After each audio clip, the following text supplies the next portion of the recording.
আমার আজকের রেসিপি আমের পিঠে। সেই জন্য আমি এখানে নিয়েছি 500 গ্রাম দুধ, নিয়েছি নারকেল কোড়া, আমের পাল্প, নিয়েছি চালের গুঁড়ো আর নিয়েছি ময়দা।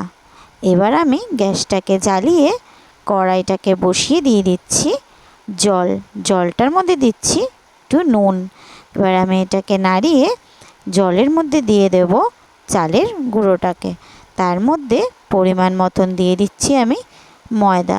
এবার আমি এটাকে একটু তারপরে আমি আমের পাল্পটা, আমি আমের পাল্পটাকে দিয়েও ভালো করে এটাকে মিশিয়ে নামিয়ে নেব। এবার আমি এটাকে ঠান্ডা করতে দিয়ে দিয়েছি। ততক্ষণে নিয়ে নিচ্ছি কড়াইয়ের মধ্যে ঘি, সাথে দিয়ে দিচ্ছি নারকেল কোড়ানোটা। আমি এটাকে একটু খানিকক্ষণ নাড়িয়ে চাড়িয়ে দিয়ে দেব স্বাদ মতন চিনি। এবার আমি স্বাদ মতন চিনিটাকে দিয়ে আমি আবারও একটু ভালো করে নাড়িয়ে চাড়িয়ে আমি এটাকে নামিয়ে নিলাম। এইবার আমি ঠান্ডা করতে দিয়েছিলাম চালের যে ডোটা করেছিলাম সেটাকে। তারপরে আমি ওর মধ্যে একটু ঘি দিয়ে আমি আরেকটু ভালো করে মেখে নেব, ভালো করে, যাতে আমাদের পিঠেটার যে ময়মটা দিচ্ছি খুব ভালোভাবে ময়ম হবে। একটি থালার মধ্যে নিয়ে নিলাম খানিকটা ময়দা, যাতে আমাদের পিঠেটা থালার মধ্যে লেগে না যায়। এবার আমি ঠিক হাতের মধ্যে একটুখানি ময়দা নিয়ে ঠিক এইভাবে আমরা একটা বলের বাটির মতন করে নেব, যাতে আমরা পুরটাকে ভরতে পারি। আমরা এখানে পরিমাণ মতন পুর নিয়ে নেব। এবার আমি এটাকে দুই সাইডটাকে চেপে ঠিক এরকমভাবে এটাকে বন্ধ করে দেব। আমি কিন্তু এখানে খুব সহজভাবে দেখাচ্ছি, যাতে কারোর কোনো বুঝতে অসুবিধা না হয়। আমি এবার একটা খুব সিম্পল ডিজাইন করে নিয়ে আমার কিন্তু পিঠেটা তৈরি। আমি এবার থালার মধ্যে রেখে আমি আরেকটা আপনাদের সুবিধার জন্য দেখিয়ে দিচ্ছি। আমি হাতের মধ্যে একটুখানি ময়দা লাগিয়ে ঠিক এরকমভাবে একটা বাটির মতন তৈরি করে নেব।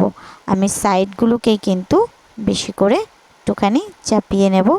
মধ্যিখানটা কিন্তু আমি বেশি প্রেশার দিচ্ছি না, সাইডেই আমি একটু প্রেশার দিয়ে একটু ফ্ল্যাট করে নেব। তারপরে আমি ওর ভেতরে নিয়ে নেব আবার পরিমাণ মতন পুরটাকে।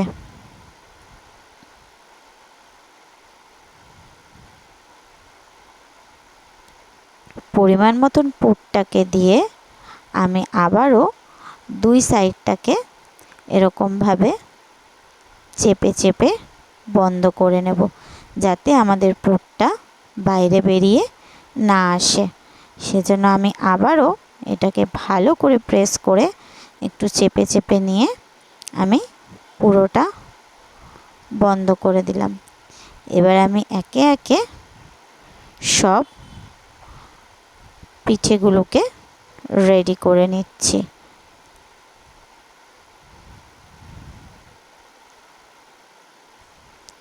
এবার আমি কড়াইয়ের মধ্যে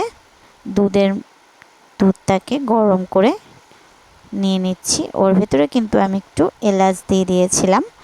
তারপরে আমি একে একে দিয়ে দিচ্ছি পিঠেগুলো। ফুটলে আমি কিন্তু এটাকে হালকা হাতে একদম নাড়িয়ে চাড়িয়ে নেব, যাতে আমাদের পিঠেগুলো ভেঙে না যায়। আমরা ফুটে গেলে এটার পরে আমরা দিয়ে দেব পরিমাণ মতন বাতাসা। আমি কিন্তু এখানে কালার আর স্বাদের জন্য বাতাসা ব্যবহার করছি, আপনারা চিনিও ব্যবহার করতে পারেন। আমি এখানে আবার খানিকটা একটু ফুটিয়ে নিয়ে আমি ওর মধ্যে দিয়ে দেব একটু ঘি। এবার আমি ঘিটাকে দিয়ে গ্যাসটাকে অফ করে নামিয়ে নিলেই আমাদের কিন্তু পুরো তৈরি আমের পিঠে। বন্ধুরা, আপনারা কিন্তু অবশ্যই ঘরে এটাকে বানিয়ে আমাকে প্লিজ কমেন্ট করবেন, আর আমার চ্যানেলটাকে প্লিজ ফলো করে দিয়ে যাবেন। আমি কিন্তু আপনাদের জন্যই এই ভিডিওগুলো বানাই, যাতে আপনাদের সাথে সহযোগিতা একটুখানি মোটিভেশন হতে পারি। এই কারণে আমি একটা কেটে দেখাচ্ছি যে কতটা নরম হয়েছে পিঠেটা। আপনারাও কিন্তু এটা বাড়িতে বানিয়ে ট্রাই করবেন।